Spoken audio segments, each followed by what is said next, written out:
Halo guys, gimana kabarnya kalian? Selalu sehat dan diberkahi semua rezeki yang didapat hari ini ya. Saya Norman dari USS Masa Bercerita. Pada episode kali ini, saya akan menceritakan sebuah cerita dari seorang manusia yang jahat banget. Dia dikenal sebagai Sang Jagal dari Rostov atau Sang Pembantai Rostov. Dia telah melakukan kekerasan seksual, pembunuhan, dan mutilasi sedikitnya 52 wanita dan anak-anak antara tahun 1978 sampai dengan 1990 di SFSR Rusia, SSR Ukraina, dan SSR Uzbekistan. Dan manusia jahat tersebut bernama Andriy Romanovich Chikatilo. Sebelum masuk ke ceritanya nih guys, kami mengucapkan banyak-banyak terima kasih bagi yang sudah rutin mendengarkan USS Masa Bercerita dari awal sampai akhir. Bagi yang baru mendengarkan, jangan lupa di like dan di subscribe ya. Jadi begini ceritanya guys. Andriy Romanovich Chikatilo lahir pada tanggal 16 Oktober 1936 di desa Yablune, daerah Oblast Sami di SSR Ukraina. Pada saat kelahirannya, Ukraina tuh sedang dalam pemulihan dari kelaparan yang parah yang disebabkan oleh kolektivisasi pertanian yang dipaksakan oleh Joseph Stalin. Kedua orang tua Chikatilo adalah buruh tani kolektif yang tinggal di gubuk satu kamar. Mereka pun tidak menerima upah untuk pekerjaan mereka, tetapi mereka menerima hak untuk mengolah sebidang tanah di belakang gubuk mereka. Selama Perang Dunia II nih, ayah Chikatilo direkrut oleh tentara merah untuk melawan Nazi. Tetapi ayahnya ditawan setelah terluka dalam pertempuran.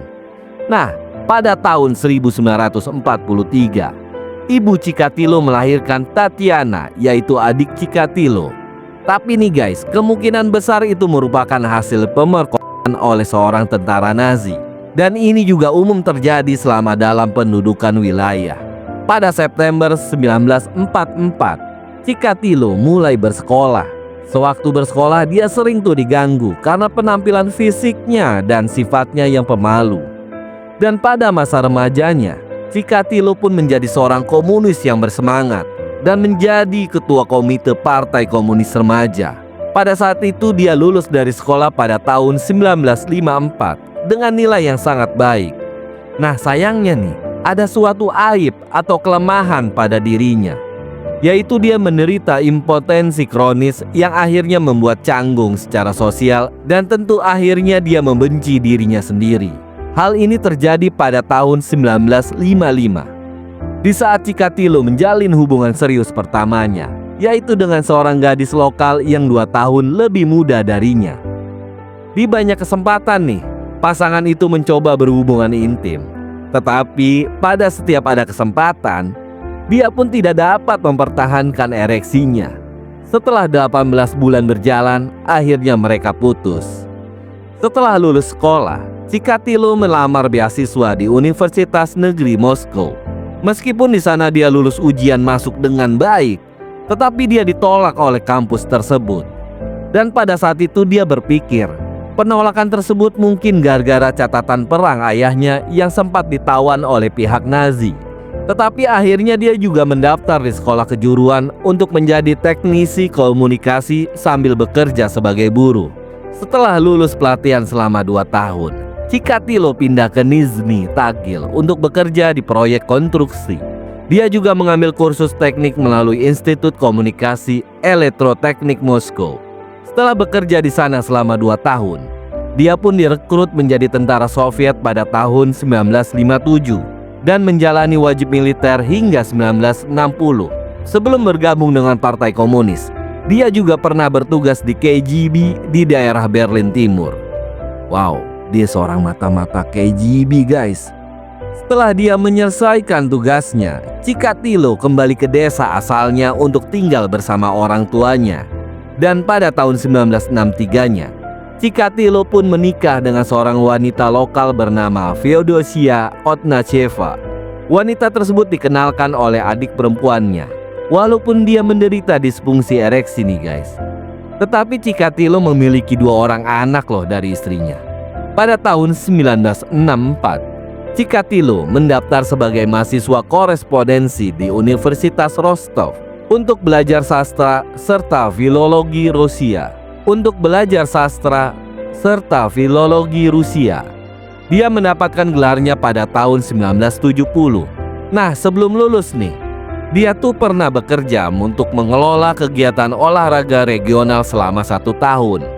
Setelah itu, dia kemudian menjadi guru bahasa dan sastra Rusia di Sekolah Kejuruan nomor 32 di Novosakting pada bulan Mei 1973. Pada tahun tersebut, Cikatilo memperlihatkan perilaku seksual yang tidak pantas dengan menyerang salah satu muridnya.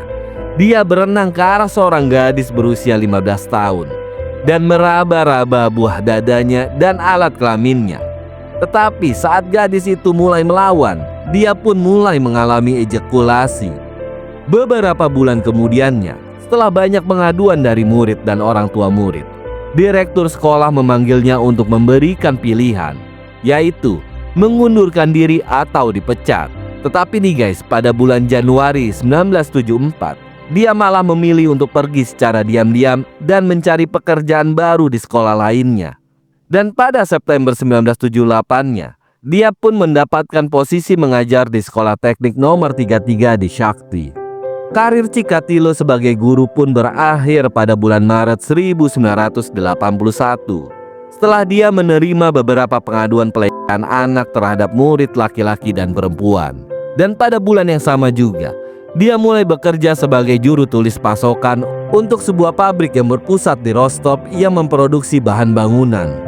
Pekerjaan ini mengharuskan untuk dia melakukan perjalanan jauh ke seluruh Uni Soviet, baik untuk membeli bahan baku atau untuk menego ulang kontrak pasokan.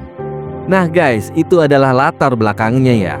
Nah, ini pembunuhan pertamanya. Pada malam 22 Desember 1978, dia mencoba membujuk gadis yang masih berusia 9 tahun yang bernama Yelena Zakotnova untuk pergi ke sebuah gubuk tua. Di sana dia mencoba memperkaosnya, tapi karena gagal, dia pun langsung kick dan menikamnya sebanyak 3 kali. Setelah itu, dia pun membuang tubuhnya ke sungai Grusevka. Tubuh Yelena ditemukan 2 hari kemudian dengan banyak bukti yang mengaitkan kepada Cikatilo, termasuk bercak darah di salju di dekat gubuknya. Dan ada saksi juga loh yang melihat Cikatilo berbicara dengan gadis tersebut. Meskipun ada semua bukti yang mengarah ke Cikatilo, tetapi seorang pria bernama Alexander Kravchenko yang memiliki catatan kriminal ditangkap atas kejahatan tersebut. Dengan adanya bukti bercak darah yang ditemukan di rumahnya dan cocok dengan golongan darah korban. Padahal pada saat itu, Kravchenko memiliki alibi yang kuat pada tanggal 22 Desember 1978-nya, yaitu dia sedang berada di rumah bersama istrinya dan temannya. Alibi itu juga bisa diverifikasi juga oleh para tetangganya. Namun, polisi mendapatkan pernyataan baru setelah mengancam istri dan temannya, di mana keduanya mengklaim bahwa Kravchenko pulang larut malam pada hari kejadian. Dihadapkan pada kesaksian itu, akhirnya Kravchenko mengaku melakukan pembunuhan. Tetapi saat persidangan pada 1979, dia pun menarik pengakuan tersebut dan menyatakan bahwa semua itu diperoleh di bawah tekanan pihak berwenang.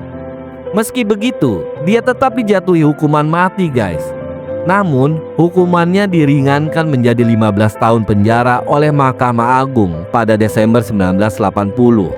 Setelah kejadian tersebut, Cikatilo mulai mengembangkan dorongan seksual yang mengarah pada kekerasan fatal terhadap wanita dan anak-anak.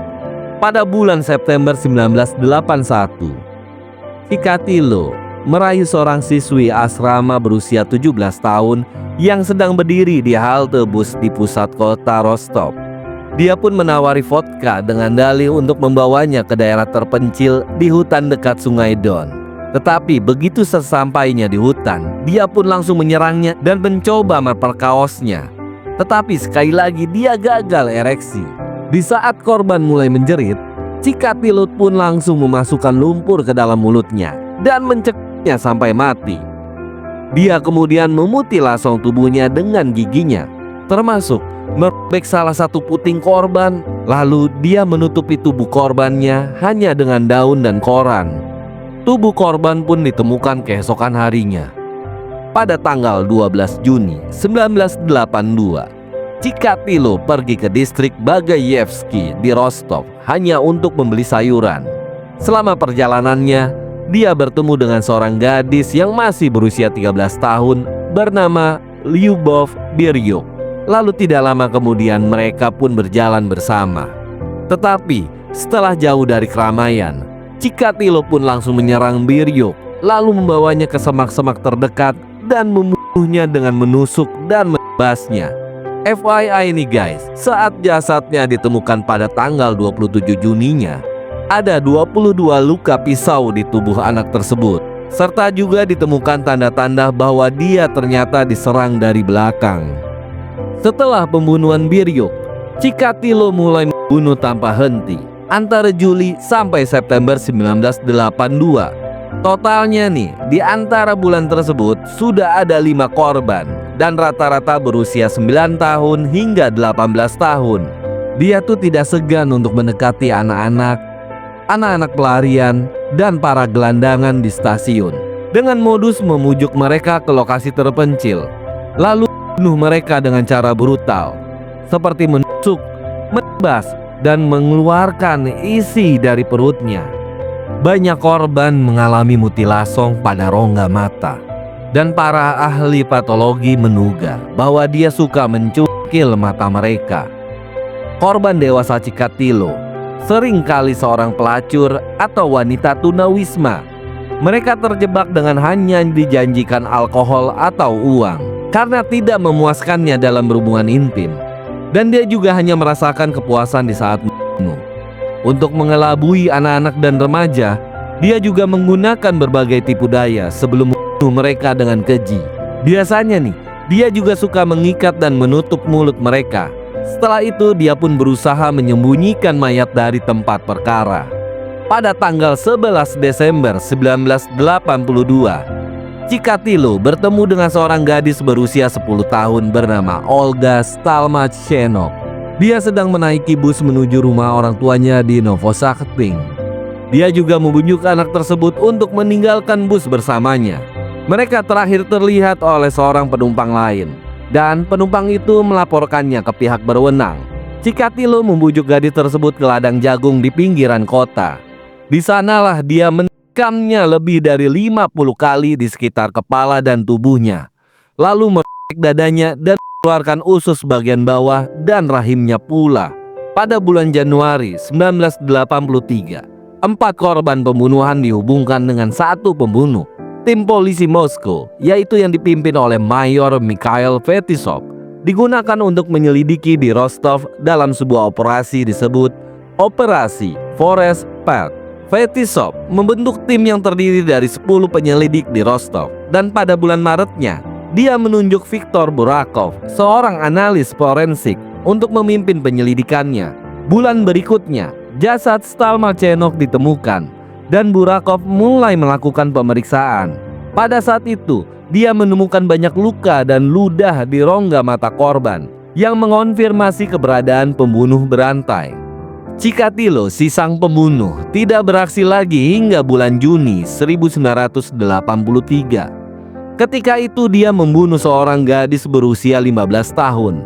Pada bulan Septembernya, jumlah korban terus bertambah dan mendorong pihak berwenang untuk mengakui adanya pembunuh berantai.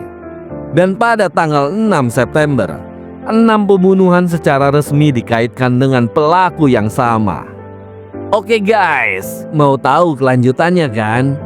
Gimana kabarnya Chikatilo? Akankah ditangkap atau malah main kucing-kucingan dengan pihak kepolisian? Tim sudah dibentuk, korban sudah didata, dan pihak kepolisian akhirnya mengakui bahwa ada pembunuh berantai di negara mereka. Untuk selanjutnya, saya akan ceritakan di episode berikutnya. Oke guys, cukup sampai situ dulu.